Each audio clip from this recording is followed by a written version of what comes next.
Welcome to Donmar TV News Channel, mga nagbabagang balita sa buwan ng Setyembre. Hindi, yun lang naman ako. Wala naman akong problema kung tumakbo si Angel. Ito, seryoso na. Wala akong problema kung tumakbo yan si Angel. Kaya lang, ang pangit ho dyan, talagang ibig sabihin, yung lahat ng kanyang tulong, baliwala ho pala. Puro pala ka-plastikan lang yung tulong niya. Tumutulong pala siya dahil gusto lang niyang bumango yung imahe niya.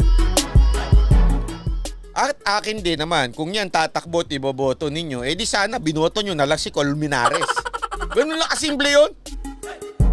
Kinalagay nyo artista, si Colmenares na lang sana ibinoto ninyo. So, kung gusto nyo ng dagdagan ng mga makakaliwang grupo dyan sa Senado, di boto nyo yan si Angel Locsin, kayo.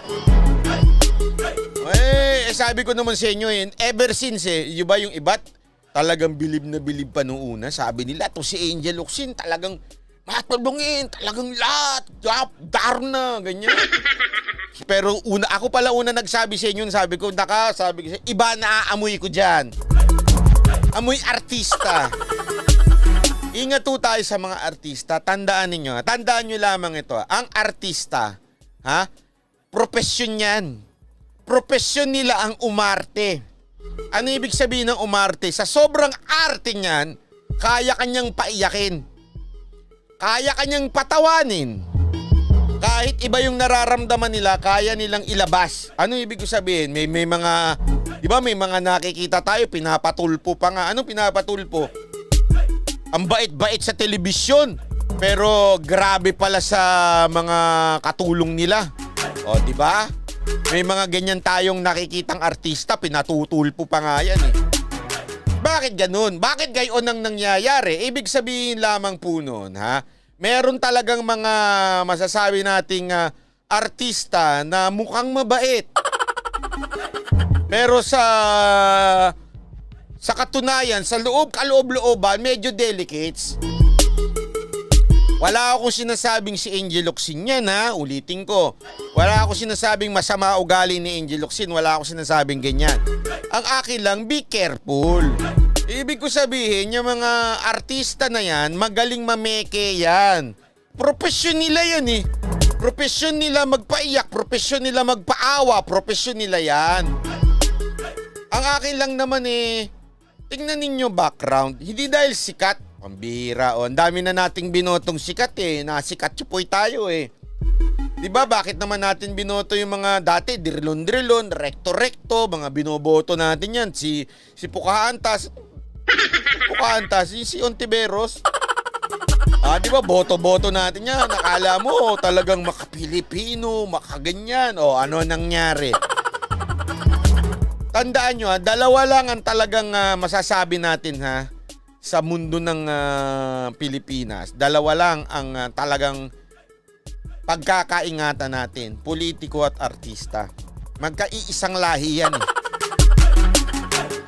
They can be pretenders, double standard, hypocrite. Meron pa nga dyan may kikwento ako sa inyo Grabe, paglabas niyan, yung ang bait-bait, mapa-smile, parang santong-santo, pero grabe yung makainom, makayosi. Tapos pagpasok ng banyan, grabing alcohol niyan. Ako sabi ko sa inyo, ingat tayo sa mga ganyan. Ingat. Yun lang naman sa akin Ngayon, kung talagang trip nyong iboto yan si Angel Locsin, basta siguraduhin nyo. Kasi hindi nyo napapansin kay Angel Locsin ano yun sala sa lamig, sala sa init. Biglang magpo-post pagka, ang problema ko kay Angel Locsin, yung bugso ng damdamin, halata. Di ba pag nagsalita, nakita niyo yung salita niya sa rally niya sa ABS-CBN? Halatang mini-memorize, halatang piniprepare, halatang may coach. Ganun kasimple. Halatang hindi galing sa puso, halatang may dakdidikta. Kabisado ko yung mga ganyan kasi manager ako Alam ko pag naaamoy ko ang isang artist pag merong nagtuturo, merong nagbubulong, alam natin yan.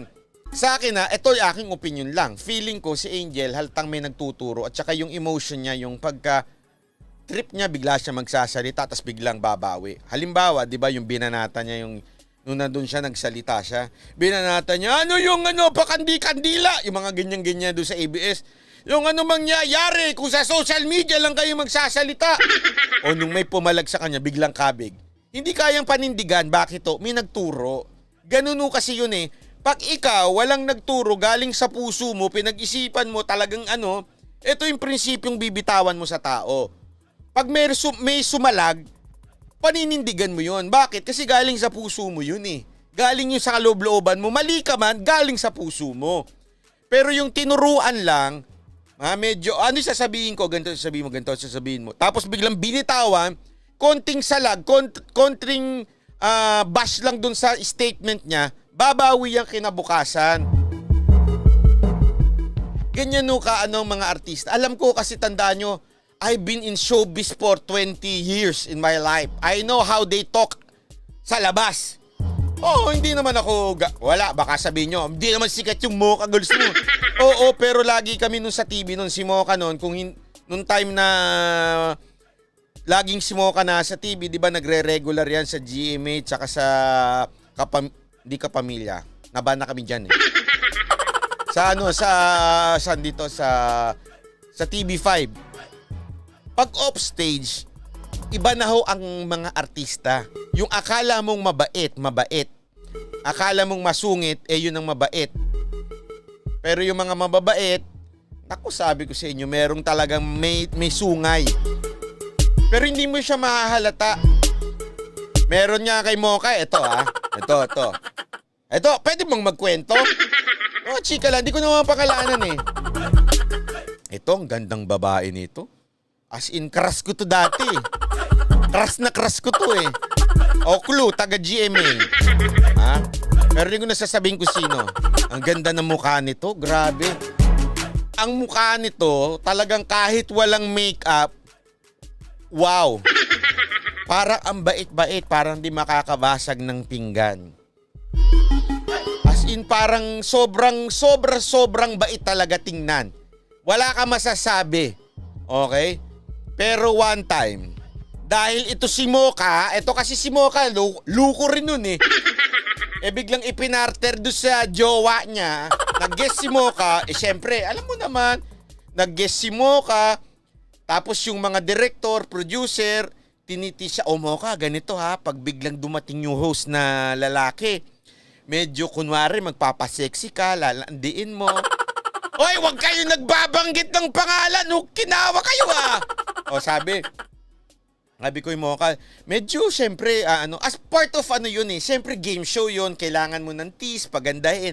So sexy ka dyan, aakit-akitin mo kunwari yung host. Yan ang instruction sa kanya. So ginawa naman niya, inakit-akit niya yung host, tas yun ang palabas, yun ang parang teaser. Okay? Yung teaser na yun, nagalit si jowa. Nung nagkita tuloy kami sa isang show, nung magpapapicture si Mocha, sinungitan.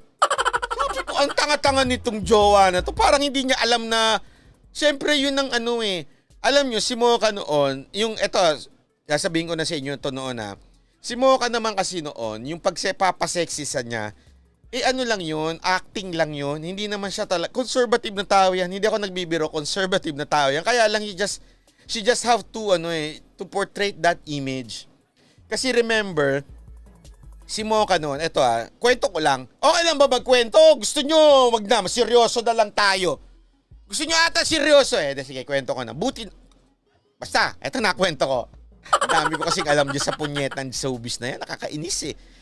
Siyempre noon, tandaan nyo, merong sa FHM noon, si Asia Agkawili, yung parang vlogger, di ba? Na sex vlogger ng FHM. Tapos si Mocha kinuha ng Maxim. Katapat noon ng FHM ang Maxim. Okay, parehong international niya na may franchise dito.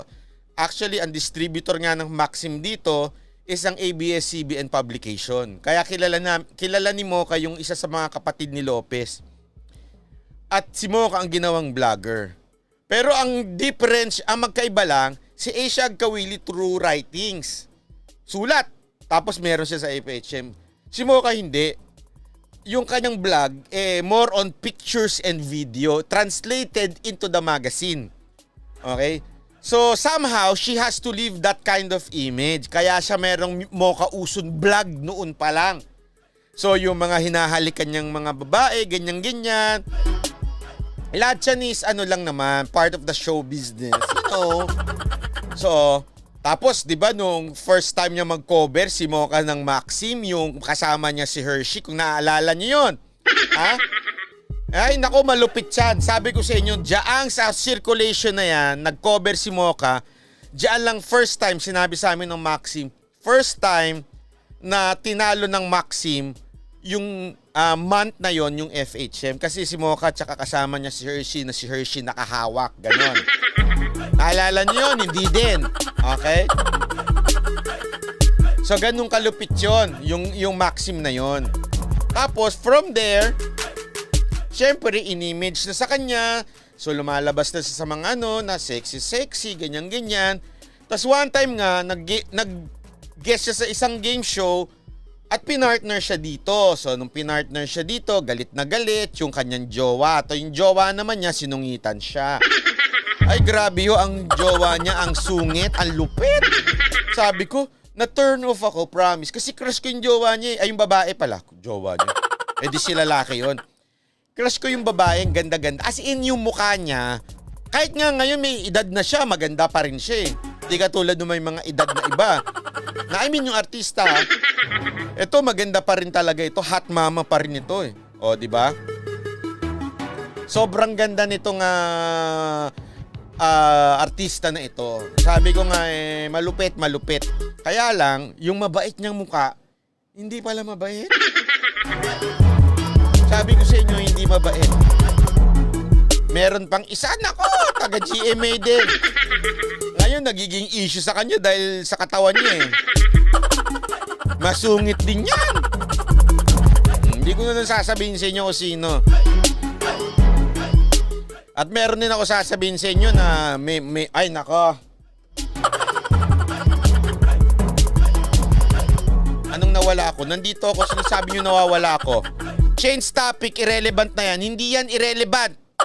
Sir Bong, sinasabi ko lang bakit hindi relevant? Ito, explain ko sa'yo. Pinainit mo ulo ko ha.